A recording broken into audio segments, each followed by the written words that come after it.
പ്രിയപ്പെട്ട കൂട്ടുകാരെ, എല്ലാവർക്കും എൻ്റെ ശിശുദിന ആശംസകൾ. നവംബർ 14 നമ്മൾ ശിശുദിനമായാണ് ആഘോഷിക്കുന്നത്. കാരണം അന്നാണ് ഇന്ത്യയുടെ ആദ്യത്തെ പ്രധാനമന്ത്രിയായ ജവഹർലാൽ നെഹ്റുവിൻ്റെ ജന്മദിനം. നമ്മളെ പോലെയുള്ള കുട്ടികളെ വളരെ ഇഷ്ടമായിരുന്നു അദ്ദേഹത്തിന്.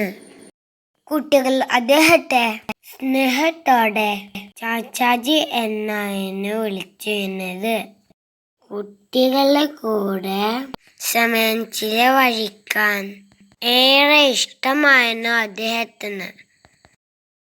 ഇന്നത്തെ കുട്ടികളാണ് നാളത്തെ ഇന്ത്യ എന്ന് വിശ്വസിച്ചിരുന്ന അദ്ദേഹത്തോടുള്ള ആദര സൂചകമായാണ് ഇന്ത്യയിൽ ശിശുദിനം ആഘോഷിക്കുന്നത്. ഓരോ കുട്ടിയും സന്തോഷത്തോടെ ജീവിക്കാനുള്ള അവകാശത്തെ ഓർമ്മിപ്പിക്കുന്നു ഓരോ ശിശുദിനവും. എങ്കിലും ഇന്നും കഷ്ടപ്പെടുന്ന നിരവധി കുട്ടികൾ നമുക്കിടയിലുണ്ട്.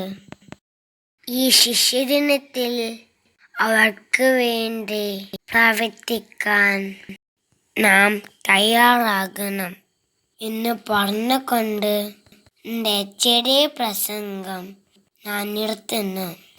ജയ് ഹിന്ദ്.